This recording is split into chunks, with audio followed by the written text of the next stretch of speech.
Entonces, otro dato importante de fisio, acuérdense, ¿quién produce la testosterona? La célula de Leydig, ¿ya? Los espermatozoides están en las células germinales de los túbulos seminíferos y la GnRH va a inducir justamente a nivel de hipófisis la producción de FSH y LH, ¿ya? Y el inicio de la función reproductiva en el varón se va a dar en la pubertad. Entonces acá fíjense que hay sustancias o situaciones que pueden estimular y otras que van a inhibir la secreción de la GnRH. Esta a su vez, como le digo, va a estimular la producción de LH y FSH. La LH llega hasta el nivel de testículo de la célula de Leydig, induce la producción de testosterona y esta testosterona va a hacer el feedback y va a justamente controlar los niveles de LH. De otra parte, lo que es la FSH llega acá al tubo seminífero, induce la producción de espermatozoides, pero claro, ya se imaginarán que el espermatozoide no se puede meter en la sangre para hacer el feedback y se va a producir una sustancia que se llama inhibina B, y esta es la que se va a encargar de hacer el feedback negativo, ¿ya? Ahora, en el caso de la testosterona, vamos a ver que solo el 1 o 2% circula en su forma libre. La gran mayoría está unida a una proteína, que suele ser la albúmina, la prealbúmina, pero también, sobre todo, la globulina transportadora de hormonas sexuales. Todas estas se producen a nivel, ¿dónde se producirán las globulinas? A nivel hepático. Entonces, si hay una alteración de la función hepática, la medición de testosterona total también se va a ver afectada. Ojo, ¿ya? Bueno, estas son las acciones de la testosterona, no sé si las han visto en la parte de fisiología, pero un detalle acá. Fíjense que a nivel de los huesos, la testosterona lo que va a inducir es crecimiento de los huesos. Entonces, en el chico que se presenta en la pubertad precoz pasa esto, ¿no? Crece rápido, ¿ok? Pero así también como crece rápido, sus epífisis se fusionan tempranamente. Entonces, es el más alto en primaria, pero en la secundaria termina siendo el chato, porque todos los demás chicos lo pasan, ¿ok? Lo que es la masa muscular también es importante, ¿ya? Y bueno, el crecimiento del vello, la voz también, el crecimiento del vello axilar, del pene y los testículos también están influenciados. Ahora, cuando hablamos de pubertad en el varón, fíjese, lo usual es que se presenten entre los 9 y los 14 años. Si se presenta antes de los 9 años en el varón, se habla de pubertad precoz. Y en la mujer, ¿cuánto dijimos?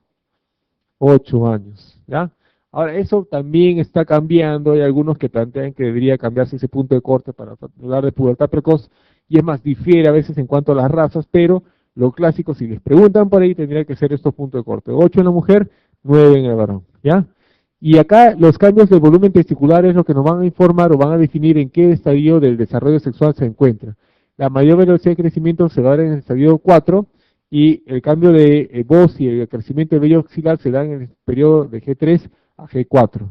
Entonces, acá el estadio G2, gónadas 2, vamos a ver que ya entra en la pubertad si el muchacho presenta su diámetro mayor del testículo por encima de 2.5 centímetros. O sea, por lo menos tiene que medir como diámetro mayor 2.5 centímetros. Si hablamos de volumen testicular, no está ahí, apúntenlo, tendría que ser 4 centímetros cúbicos. Si pasa los 4 centímetros cúbicos, ya decimos que está entrando en la pubertad y estaría en el estadio G2. Ahora, si tiene entre 2 y 5 y 2.5 y 4 centímetros, estaría en el estadio G3. En el estadio G4 ya pasa los 4 centímetros, G4, 4 centímetros. Y bueno, el G5 ya son los genitales del adulto. Y en este gráfico hay un problema. ¿Alguien se dio cuenta cuál es el problema del gráfico? Está mal en ese gráfico. La distribución del vello, porque acá pareciera que fuera triangular, pero de verdad debe ser romboidal, ¿ok? Hablamos de hipogonadismo si hay una alteración ya sea en la producción de testosterona y o de espermatozoides, ¿ya? Ahora, lo clásico también es que hablemos de hipogonadismo masculino primario, secundario y terciario. Primario cuando el problema está a nivel de testículos. Secundario, ¿dónde está el problema? Hipófisis. Terciario, el problema está en el hipotálamo. Hay una patología endocrina que también utiliza esos términos de primario, secundario y terciario que no tienen que ver nada con el hipotálamo ni con la hipófisis. ¿Cuál es? Y caen ustedes redonditos, ¿ah? ¿En qué situación? ¿Alguna patología endocrina que hayan escuchado? Tiene esto primario, tiene esta patología secundaria, esta patología terciaria. ¿Cuál es? el hiperparatiroidismo. Entonces, el hiperparatiroidismo secundario no tiene que ver nada con con la hipófisis, ¿ah? Ni el terciario con el hipotálamo, no tienen que ver nada. A veces le ponemos un caso clínico que es un hiperpara secundario y ponen, o si no ponen causa de hiperpara secundario y le ponen un adenoma de hipófisis o algo de hipófisis, que menos marca eso, porque piensan secundario o hipófisis, pero de verdad no tiene que ver nada. ¿Qué sucede? ¿Por qué le he puesto uno? Porque esa es la clasificación clásica que les digo. Bueno, primario, acá puede haber una insuficiencia total, pero también podría haber una insuficiencia selectiva a nivel tubular. La total está comprometido todo el testículo, puede ser una castración traumática, puede ser un problema de fibrosis, un síndrome de Klinefelter. Fíjense, Klinefelter tiene comprometido la producción de espermatozoides y de testosterona, ojo. Puede haber también testículos rudimentarios o adolescentes, y en el caso de la insuficiencia tubular, lo que se presenta justamente es con la parotiditis, ¿no? La causa más frecuente, parotiditis. Puede haber también problemas de criptorquidia, de varicocele, o también de irradiación que den insuficiencia tubular. O sea, acá solamente está comprometida la producción de espermatozoides, más no así de testosterona, ¿ok? Secundario, ya estamos hablando de deficiencia selectiva de las gonadotropinas, ¿ya? Que es raro, y también podría ser parte de un panhipopituitarismo. ¿Ok? Un paréntesis, ya han hablado de hipófisis, ¿no? Todavía. ¿Sí? Ya les han dicho en la clase. Pregunta clásica. Si tiene un macroadenoma hipofisiario que esté generando compresión y esa compresión lo vaya a llevar al hipopituitarismo, ¿cuál es la primera hormona que se altera o primer eje que se altera por compresión? A ver, ¿cuál es la primera? ¿Qué dicen? ¿FSH? ¿LH? Digo eso porque en el CTO, bueno, no sé si la última edición la habrán corregido, pero el CTO dice que es la FSH y la LH. Está equivocado. Lo primero que se altera es la secreción de GH, hormona de crecimiento. ¿Ok? Esa es la clave. Y la última que se ve comprometida por compresión, ¿cuál es la secuencia? ¿Cómo termina la secuencia? TSH dice el doctor. ¿Alguien dice otra? La última que se compromete es la ACTH. ¿Ya? La última que se compromete es la ACTH. Más o menos así es la secuencia. Por compresión por un macroenoma. GH, FSH, LH, TSH y ACTH. ¿Ok? La última que se compromete es la ACTH. ¿Por qué? Porque la producción de cortisol es importantísimo. Es vital. O sea, si ustedes van a tener que, no sé si por ahí algunos de los chicos los he tenido de alumnos, creo, en práctica, ¿no? Sí, les dije la de Diosito, no, esa de Diosito no les he dicho, ¿no? Entonces yo a veces le digo en la práctica, ¿no? Si desaparece Dios, ¿ya? Y la pregunta, y te dice, ¿sabes qué? Como eres una persona buena, te voy a dar una buena noticia y una mala noticia. La mala noticia de frente, ¿ya? Te va a dar un macroenoma hipofisiario. La buena noticia es que ustedes van a escoger qué tipo de macroenoma sería. Si ustedes tienen que seleccionar un macroenoma hipofisiario funcionante, ¿qué hormona escogerían que produzca este macroenoma? ¿Cuál escogerían? O un adenoma en general, ya bueno, un adenoma hipofisiario. No le pongamos macroadenoma, es un adenoma hipofisiario. Si ustedes van a escoger un tumor productor de alguna hormona en hipófisis, ¿cuál escogerían? ¿Y por qué? Esa es la pregunta que le hago a mis alumnos de práctica. No se les ha hecho a ustedes, ¿no? Ah, es. La respuesta que yo daría sería un proactinoma. ¿Por qué? Porque se puede tratar médicamente, no necesariamente tiene que ir a cirugía. ¿Ya? Claro que si es un macroadenoma productor de prolactina que genera compresión, ahí sí, pues ni modo, es cirugía. Pero si no, el tratamiento médico va muy bien. En cambio, las demás opciones son justamente, en el caso de la acromegalia, por ejemplo, si por ahí a alguno se le ocurrió acromegalia o Cushing, es que el tratamiento es quirúrgico. Y hay riesgo de hipopituitarismo y también el Cushing y la acromegalia tiene riesgo de muerte temprana por problemas ya sea cardiovasculares, bueno, complicaciones que suelen presentar estas situaciones, ¿no? Y de ahí viene la siguiente pregunta, la siguiente parte de la historia. Entonces, igual, por compresión te va a generar un hipopituitarismo, pero te va a quedar solamente un eje. ¿Cuál de los ejes ustedes preservarían? La ACTH, ¿ya? La ACTH, porque eso es vital. O sea, si ustedes pierden ese eje, tienen riesgo de muerte, ¿ok? Es más, cuando ustedes repongan, hormonas en un paciente que tiene panhipopituitarismo, que sospechan que tiene panhipopituitarismo, tienen que ir al revés. ¿Cuál es la primera que van a reponer? Corticoides, le tienen que dar hidrocortisona, podría ser una situación de emergencia, pero si no es una situación de emergencia, le pueden dar prednisona también. ¿Ok? Después ya van a reponer hormona tiroidea. ¿Ok? Y al último, ahí sí viene el detalle, si vale la pena o no vale la pena dar hormona de crecimiento. Eso también no es un consenso, hay que tener en cuenta qué situaciones presenta el paciente para ver si vale la pena dar la hormona de crecimiento o no. Ahora una pregunta aparte, si tienen una paciente con síndrome de Sheehan, ¿cuál es la primera hormona que se altera? ¿La FSH, la LH, la GH otra vez?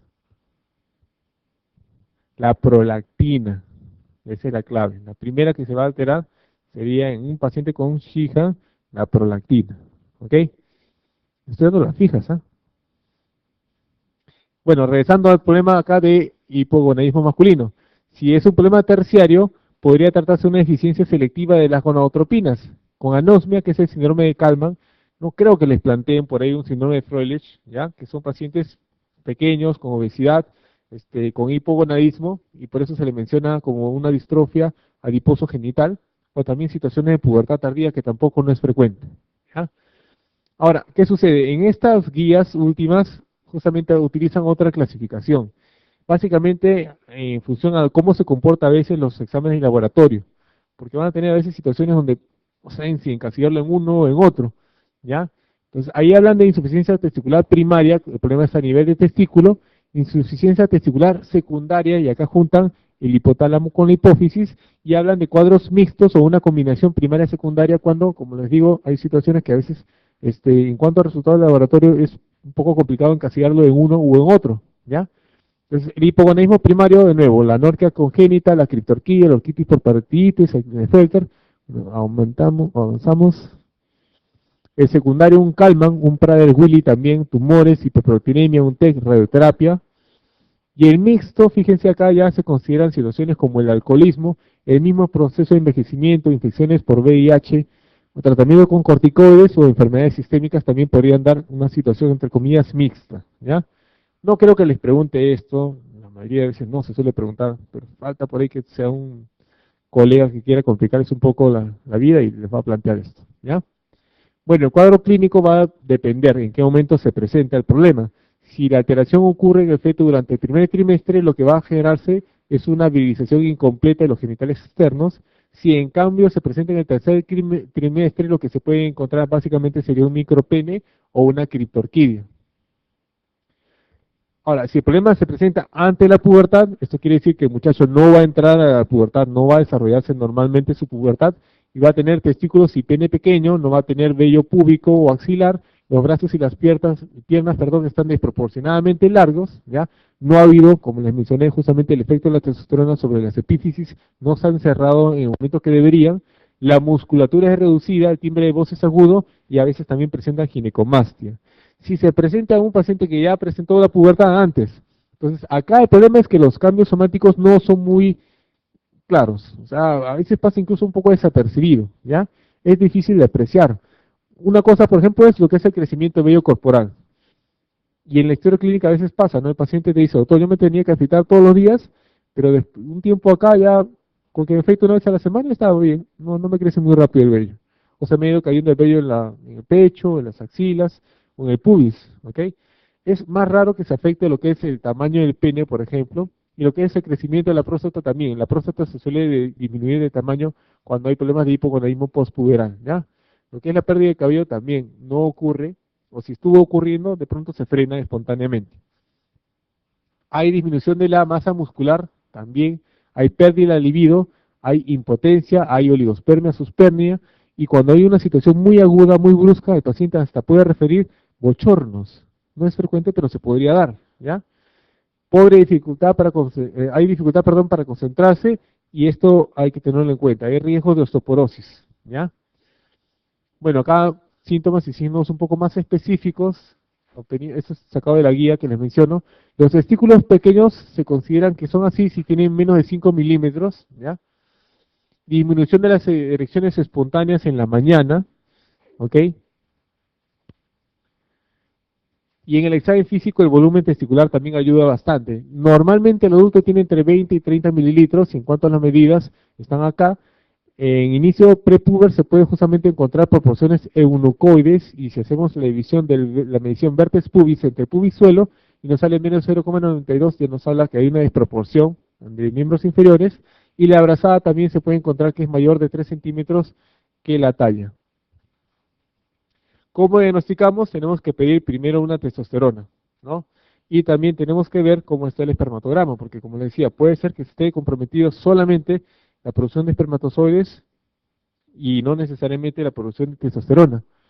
Y también nos tenemos que apoyar en la medición de FSH y LH para determinar si el problema es primario o secundario, ¿ok?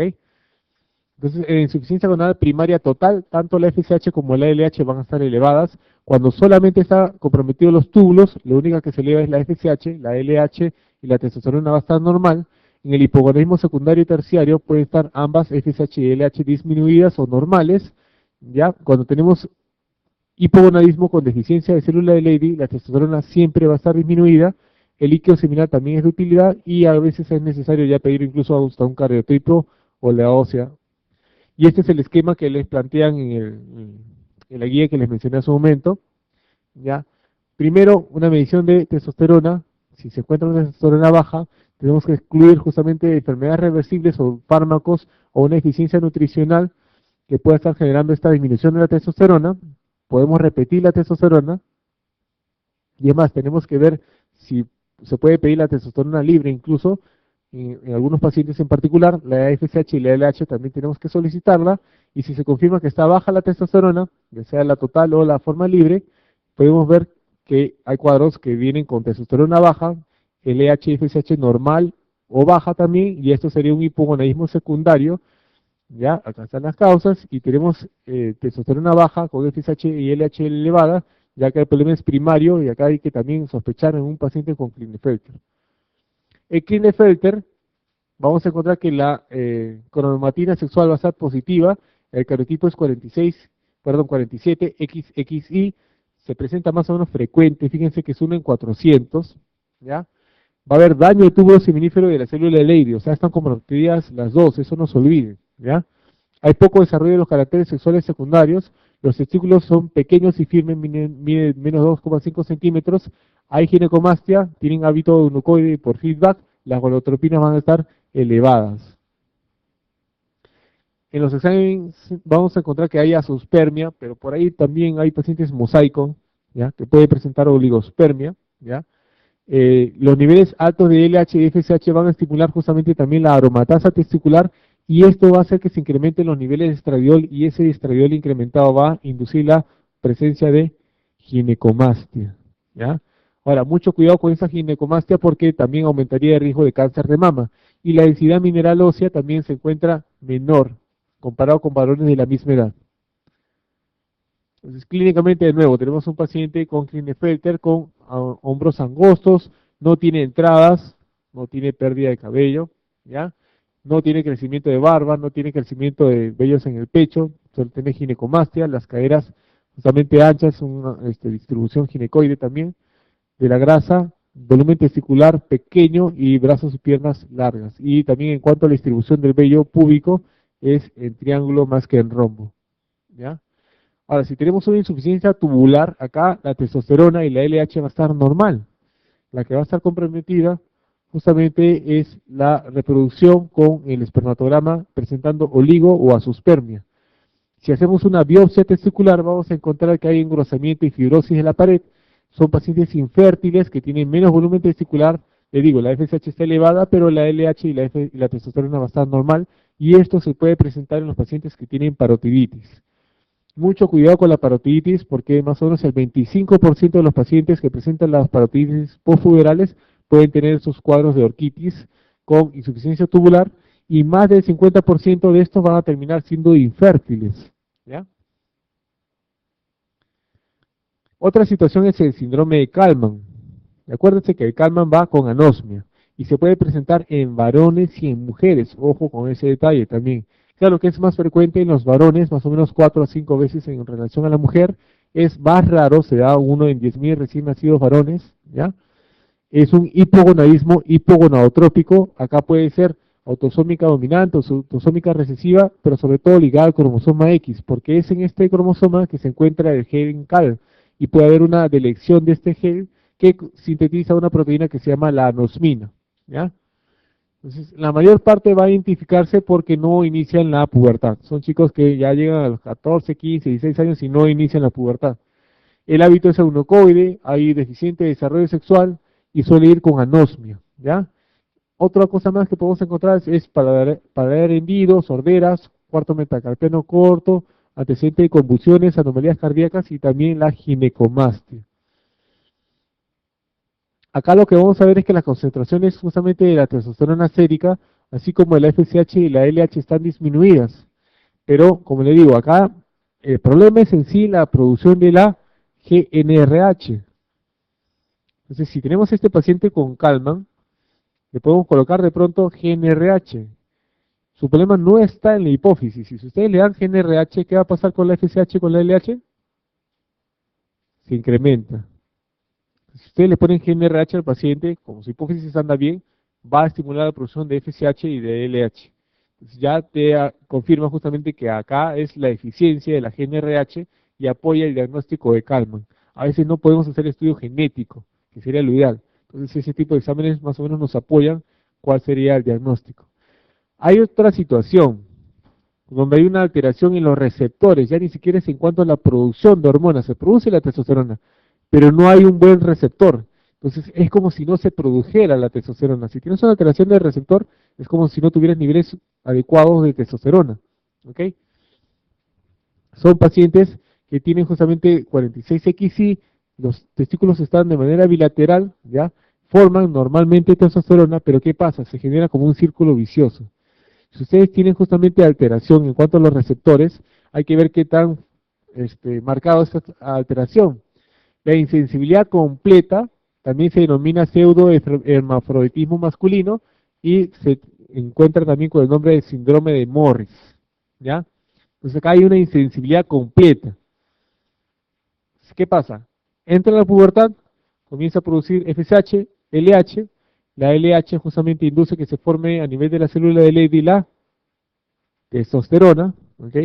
Pero cuando ya libera testosterona, no hace el feedback porque no hay el receptor, ¿ok? Y es más, como también el tejido blanco, los órganos blancos no tienen receptor, finalmente no se estimula una diferenciación o un fenotipo masculino, sino todo va hacia mujer. Entonces el fenotipo es femenino. Si ustedes usan el cariotipo van a encontrar que es XY, ¿ya? Es más, tiene testículos, pero estos suelen estar localizados en el canal inguinal, y en las niñas a veces que llegan a la consulta llegan por una hernia inguinal bilateral y terminan siendo sus testículos. Acá lo que es la producción de testosterona y de la dihidrotestosterona es normal, porque no se altera la 5-alfa reductasa, y como en los testículos justamente se produce el factor inhibidor mulleriano, no se desarrollan trompa de falopio, útero ni vagina proximal, pero sí va a haber presencia de genitales externos y de vagina corta o ausente. ¿Ok? Entonces, fenotípicamente es una mujer. ¿Ok? Por feedback le digo, es como si la hipófisis pensara de que no hay testosterona. Entonces dice, oye, acá no está produciendo testosterona, hay que inducir a que produzca más testosterona. ¿Cómo hace? Aumenta la LH. Entonces, se hace un círculo vicioso, estimula justamente a que se produzca más LH, la LH aumenta los niveles de testosterona, pero esos niveles de testosterona altos no son detectados por la hipófisis ni por el hipotálamo. Entonces sigue induciendo la producción de más testosterona. ¿Ok? Entonces la testosterona, la LH van a estar elevados. Y como tiene testosterona elevada, la aromatasa está bien. Entonces esa testosterona se convierte a estradiol. Y también por eso es que da el fenotipo de mujer. ¿Ya? Tiene desarrollo de glándula mamaria normal, es como cualquier mujer. Su FSH está normal. Eso sí, no suele presentar a veces vello en la axila ni en el pubis, suelen ser de talla alta, ¿ya? Y su desarrollo psicológico también es femenino, o sea, piensan como mujer, se enamoran, se casan con varones. El problema a veces viene cuando, claro, se dan cuenta por ahí de que no reglan, tienen amenorrea primaria, ¿ok? Pero también podría ser que pase esto desapercibido, no lo toman mucho en cuenta, comienza a tratar de tener relaciones sexuales y se da cuenta que tiene dificultad porque la vagina es corta. Entonces ahí es que se dan cuenta que hay un problema. ¿Ok? Entonces imagínense cómo hacemos si es una paciente que cree que es mujer y finalmente es un varón. Entonces ahí viene el detalle, como decía Candil, ahí está el detalle. ¿Cómo vamos a abordar este tipo de pacientes? Es complicadísimo, ¿ya? Es de verdad bastante delicado. Tiene que tener mucho tacto, mucho cuidado cómo lo vamos a abordar, porque hay pacientes que se suicidan. O sea, imagínense uno de ustedes chicas que le digan, sabes que no eres mujer, eres varón, y encima se casaron y quieren tener sus hijos y todo, y de un momento a otro que digan que eres hombre, o sea, ¿qué pasó, no? Entonces, a veces lo que se suele hacer es, si están presentes los padres, coordinar con los papás, ¿no? Es decir, ¿sabe qué? Pasa esto, los papás entienden, y la mayoría de veces ellos deciden que no se le avise o no se le informe a la paciente. Solamente queda, sabe que no puede tener hijos porque no se ha desarrollado bien su útero. Tiene unas hernias acá que tenemos que operarle. De verdad son los testículos que tienen que sacarlos porque hay riesgo de que se malignicen. ¿Ok? Pero no pueden tener hijos, ¿ya? Y por ahí si quiere tener, bueno, su vida sexual normal, se hace una plastía a nivel de la vagina y ya está, ¿no? Y el esposo también entiende así y no hay ningún problema, o sea, no, queda así nada más, ¿ya? Como le digo, son ser mujeres fenotípicamente, ¿ya? Piensan como mujeres. Es más, por ahí también hay algunos que mencionan que hay una actriz conocida de Hollywood que sería un Morris. ¿Alguien sabe quién? ¿Ah? Ahora vamos a buscar en internet. ¿Quién es Morris? Sus fans se van a decepcionar, ¿ah? Así que tengan cuidado. Pero le digo, hay de este tipo de pacientes que han ganado incluso concursos de belleza, por si acaso. ¿Ya? O sea, le digo, fenotípicamente suelen ser mujeres altas y simpáticas. ¿Ya? Claro, ahora los chicos van a estar examinando a ver si tienen hernias inguinales sus enamoradas, ¿no? Bueno, lo que es el tratamiento, ahí viene el detalle, y por eso es que han salido las guías. ¿Qué sucede? La CDC hace menos de un mes, si no me equivoco, es que ha sacado una alerta que dice que la mayoría de pacientes varones que están recibiendo ahorita testosterona no tienen indicación médica. O sea, no deberían estar recibiendo testosterona. ¿Quiénes son? Los chicos que van a los gimnasios y de pronto por ahí nos falta alguien que dice, pero ponte testosterona y vas a ver que la masa muscular aumenta. Y se ponen la testosterona y de verdad aumenta y se funciona, ¿no? Y se ponen la testosterona felices, ¿no? No se dan cuenta que están cometiendo un error. ¿Cuál es el error ahí? Que si ustedes se colocan la testosterona, ¿la célula de Leydig tendrá necesidad de producir testosterona? Ya no. ¿Y a la larga qué va a pasar con los testículos? Se va a atrofiar, ¿sí?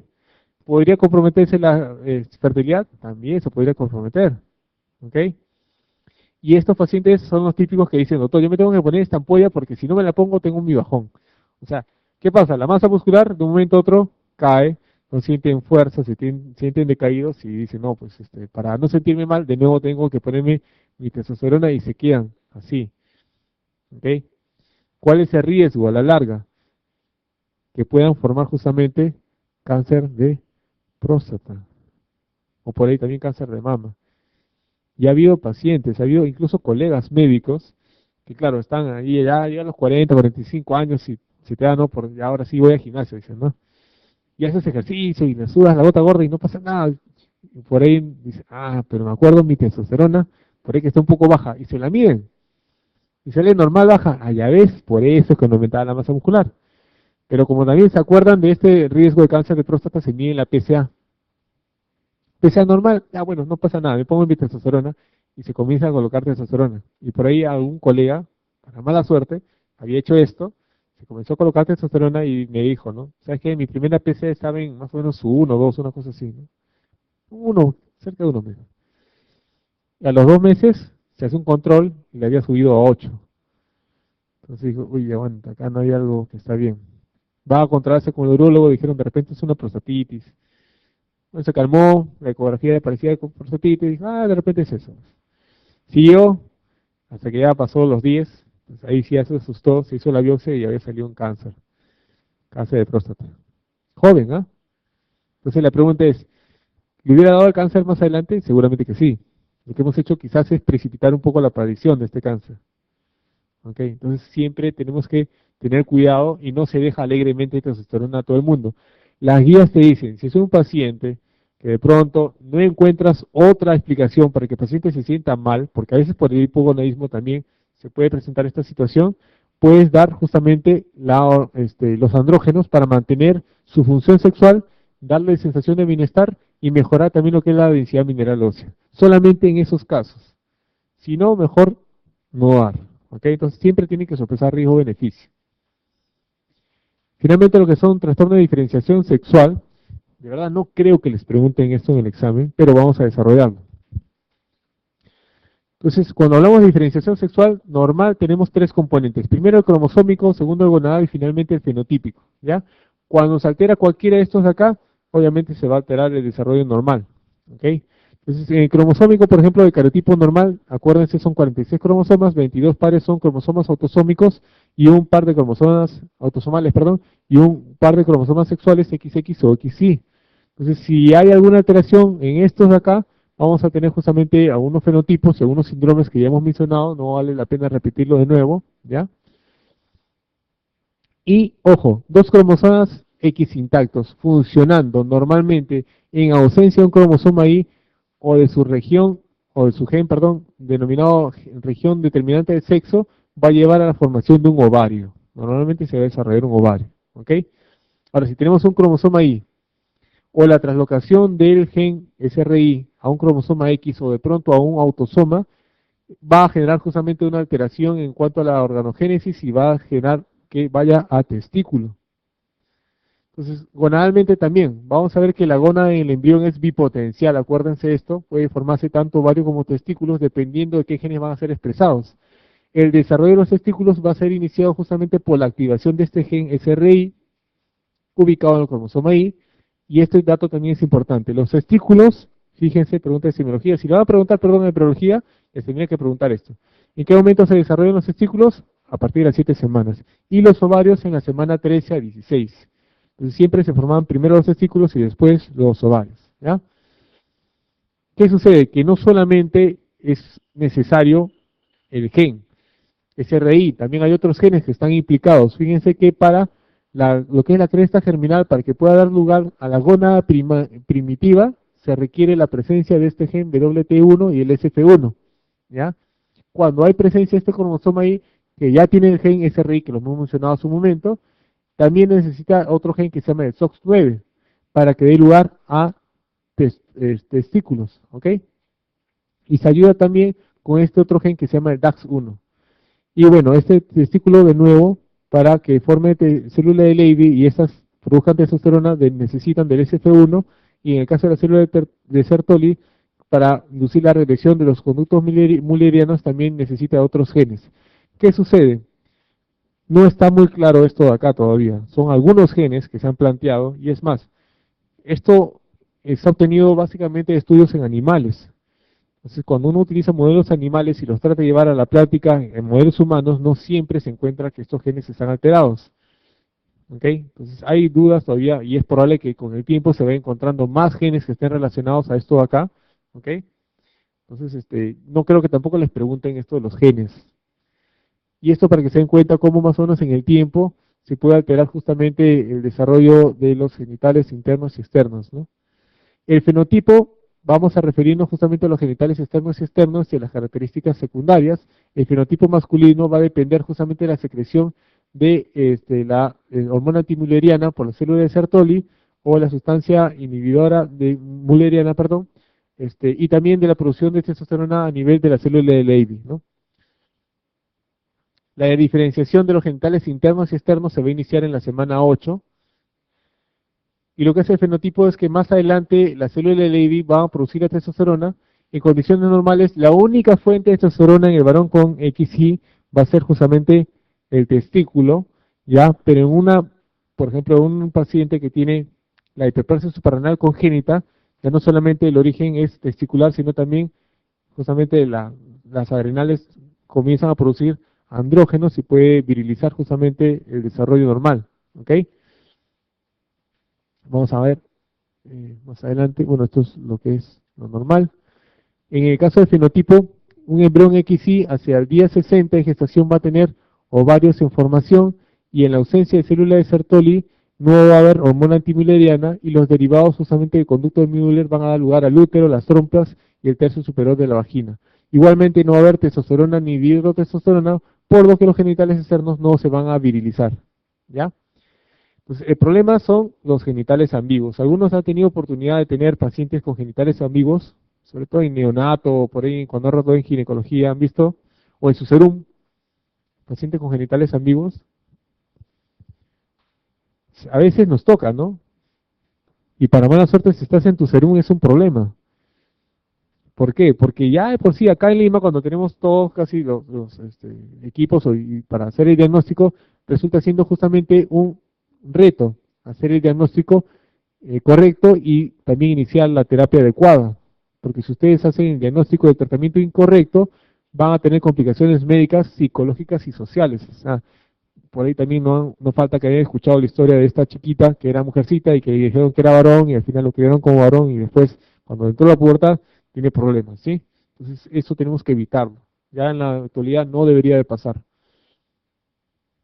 En el examen físico vamos a buscar rasgos dismórficos porque a veces hay síndromes cromosómicos y no cromosómicos que presentan, entre otras cosas, las anomalías de los genitales, lo que es la hiperpigmentación, sobre todo en los genitales y las areolas mamarias, habla de, por ejemplo, hiperplasia suprarrenal congénita. Tenemos que ver cómo está el estado de hidratación porque también la hiperplasia suprarrenal congénita podría generar una alteración de esta. Los genitales externos tienen que ser simétricos, si hay un falo hay que ver qué forma y qué tamaño tiene.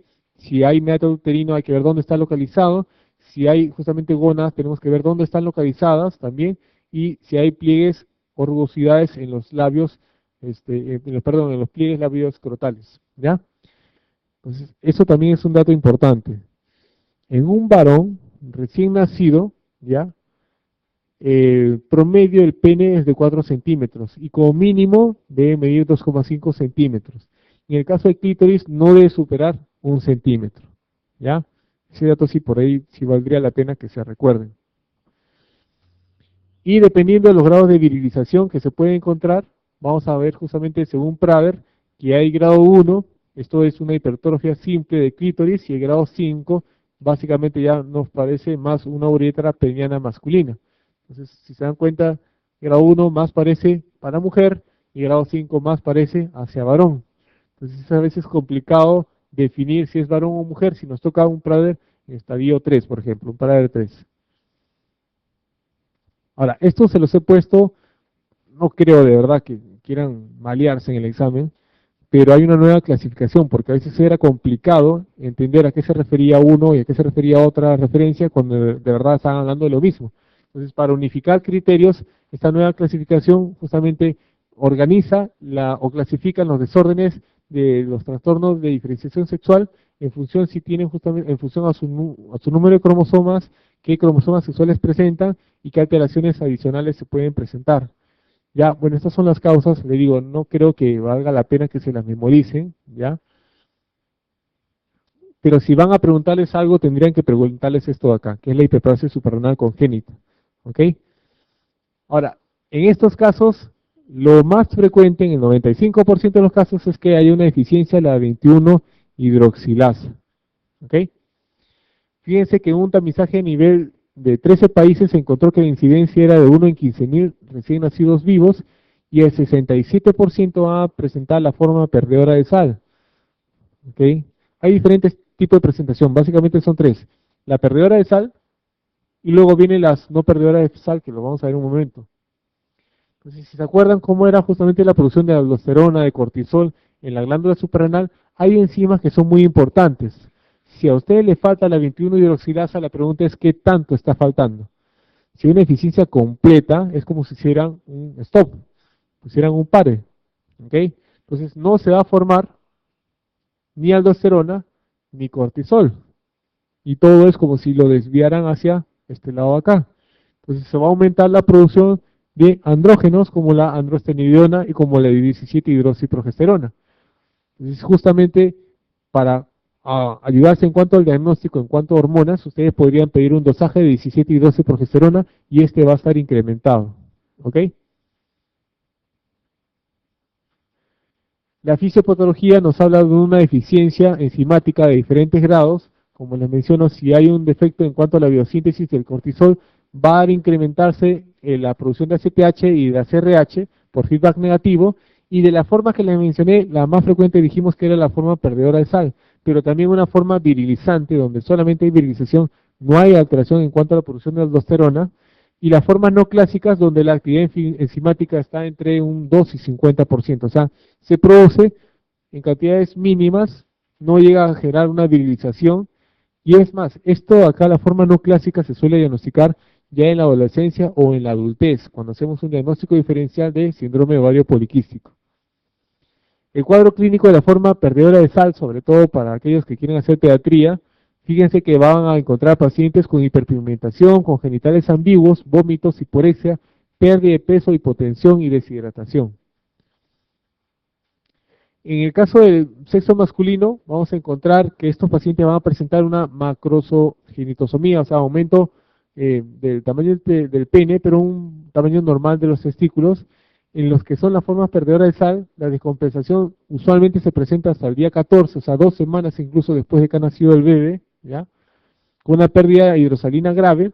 En las formas virilizantes, acá vamos a encontrar clitoromegalia, que a veces puede pasar desapercibida y se diagnostica de manera tardía, y lo otro también es aceleración en la velocidad de crecimiento con incremento de la talla.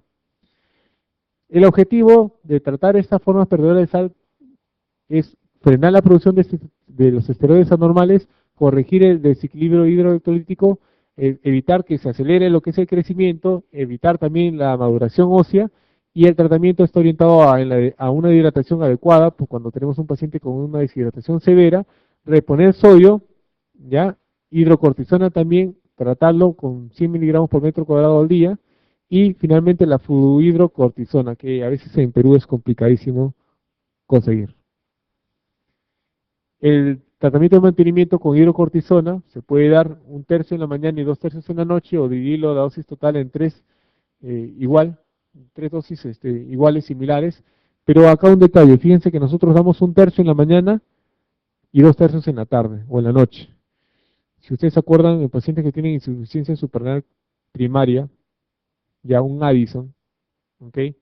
Nosotros vamos a darle dosis de mantenimiento de corticoides. ¿Qué dosis se suele utilizar de mantenimiento? ¿Alguien se acuerda? Dosis fisiológica, ya está. Ahí lo van a encontrar como dosis fisiológicas también. ¿Qué le damos? Le damos prednisona, 7.5 miligramos. ¿Cómo lo repartimos? Tratamos de imitar lo que es la secreción normal, que es mayor en la mañana y un poco también en la tarde. Entonces damos 5 miligramos en la mañana y 2.5 miligramos en la tarde. Y en la noche ya no damos. Pero acá utilizamos al revés.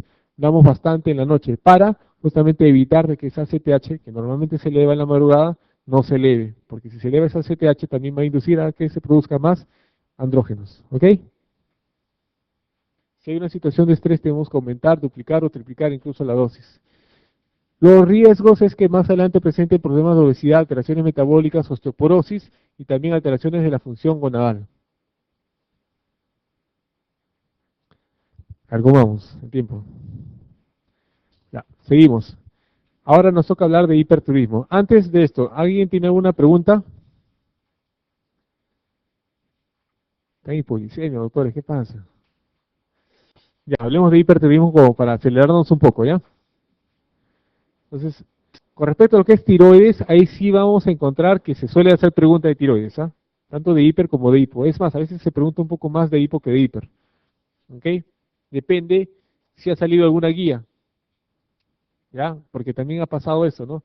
Hacen algunas preguntas y ahorita vamos a ver, hacen algunas preguntas que de verdad son medias complicaditas, ¿ah?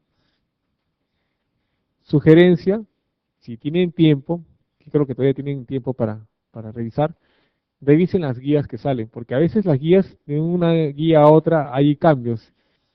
Y si les quieren complicar la vida, van a preguntarle en función de ese cambio que hubo en la guía, ¿ya? Ahorita vamos a ver justo una cosa que ha cambiado. Y que algunos justamente me preguntaban, oye, ¿cuál es la clave en esta pregunta? Ahorita vamos a ver. Entonces, uno de los siguientes signos no es característico de la enfermedad de Graves. ¿Cuál de estos sería? Sería bacán que tengan estos controles, ¿no? Que ustedes indican cuál es su clave, ¿no? Que al final sale la gráfica. ¿Cuántos marcaron esta clave? ¿Cuántos marcaron otra clave? Ya, ¿y qué dicen? ¿Cuál sería la clave? Bueno, primero que a mí me parece que está mal hecha esta pregunta. ¿Por qué no va a poner de clave hipertiroidismo? Pues, o sea, está hablando de signos y te ponen hipertiroidismo, no es un signo, o sea, es una condición, ¿ok?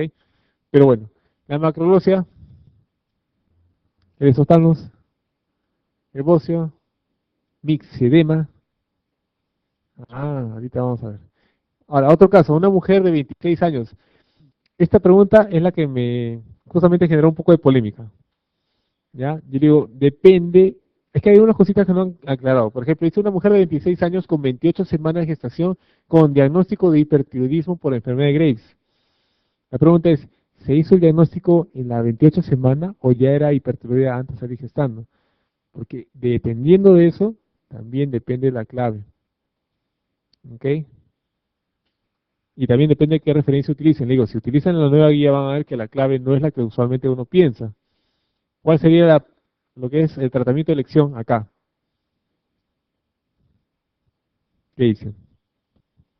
Ahora, no te dice si está mal controlada, está con, no sé, descompensado, supertirismo, no, no te dice, o sea, es una pregunta, de verdad, tampoco no muy bien planteada. La idea de plantear ese tipo de preguntas es que no haya dudas en cuanto a la clave, ¿sí? Por eso le digo, hay a veces algunas preguntas que a mí no me gustan porque no han sido planteadas adecuadamente. Pero ¿cuál sería la clave según ustedes? ¿Mm? Propíctil así lo dicen. ¿Alguien por ahí otra clave? Yo reactivo, ¿qué dicen? No, ¿verdad? Bueno, al menos esa de plano ya no va. Esta otra, paciente de 34 años, fíjense, viene a la emergencia soporosa, sudorosa, temperatura de 40 grados, frecuencia cardíaca 180. Y es más, arritmia completa. La presión, miren, 160,70. ¿Qué le llama la atención ahí? Que hay hipertensión sistólica. Y eso es característico también en el hipertiroidismo. ¿Ya? En cambio, en el hipotiroidismo vamos a ver que la hipertensión es diastólica. ¿Ok? Bueno, eso lo vamos a ver un momento más. Hay aumento difuso de la glándula tiroides, la fascitis rubicunda, piel caliente. Estuvo, fíjense, tomando metimazol a 30 miligramos al día, pero lo suspendió. Y ahí es que se pone mal. ¿Ok? Se hace la medición de hormonas y todo esto, e inicia terapia. En la emergencia, ¿qué terapia le van a iniciar? ¿Qué hacen con esta paciente? Interconsulta endocrino, pero a veces en sus hospitales no hay endocrino de guardia. Ustedes tienen que manejarlo. ¿Ah? Me mandan un correo, ¿no? Tampoco. ¿Cuál dicen? Son preguntas que hemos sacado de otros exámenes, ¿ah? Ya vamos avanzando porque si no, no vamos a acabar. Entonces, acá tienen que acordarse de nuevo la fisiología. Si ustedes entienden la parte de fisiología, todo sale por deducción. Eso es lo bacán de endocrino. ¿Ok? La tiroides básicamente va a producir T4 o T3. ¿Qué produce principalmente? T4. La producción básicamente es a nivel de la glándula de T4, que es la hormona tiroidea, que es idéntica a la levotiroxina que ustedes toman por vía oral. Por si acaso, no hay manera de diferenciar en examen de sangre si es la levotiroxina que ha estado tomando uno o la hormona tiroidea que ha estado produciendo su glándula. ¿Ok?